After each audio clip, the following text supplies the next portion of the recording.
Damp is my dog out, cold are my feet, waiting for whiz bangs to send me to sleep. Well, an archivist helps preserve historical archives, which means documents that are created by an organisation. So that might be the county council, or that might be a hospital, or a church, or a school. All of these sorts of organisations create records which then go on to be archives, which mean that we try and keep them for as long as possible. We try and preserve them forever. So that's one side of what we do. The other side is to try and make them accessible to members of the public. So we create ways for people to come and look at them. We create catalogues so that they can see what we hold, and we do outreach and education events as well.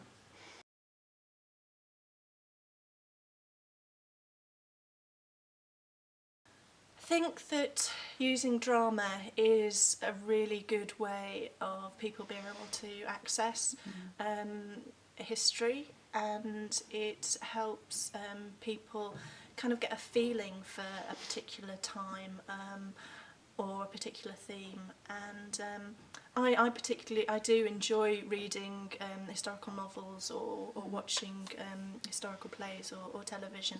And I find it sometimes quite provoking. I sometimes find that I think they wouldn't have done that then, and have to go away and do some of my own research.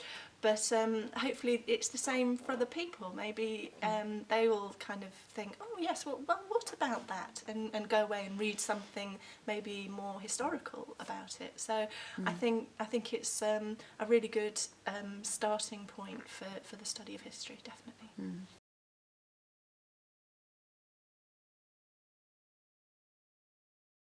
So from my point of view, I hope that this project gives the students who are involved a grounding in the subject of the First World War, and a basic grasp of some of the concepts which I think are really important.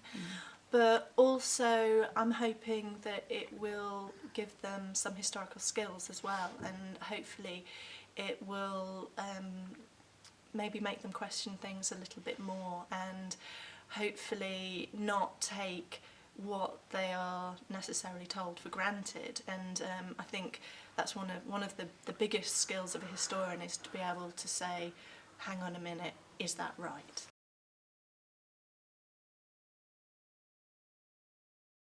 Okay, so if I were to give the students some advice about how to approach their research, I would say, first of all, is always examine your sources.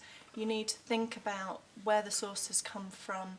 You have to think about when it was written, the context of the source, and what somebody might be saying that isn't at first glance obvious. So see if there's any subtext there, which can be really tricky to do, but it can be quite important.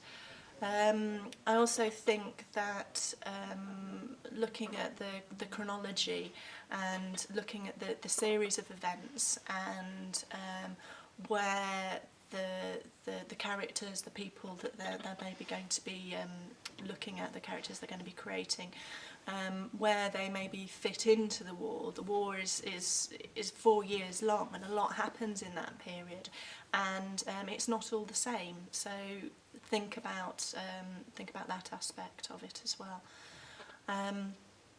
and to think that these are people, and that they are people like we are, but they're just in extraordinary circumstances.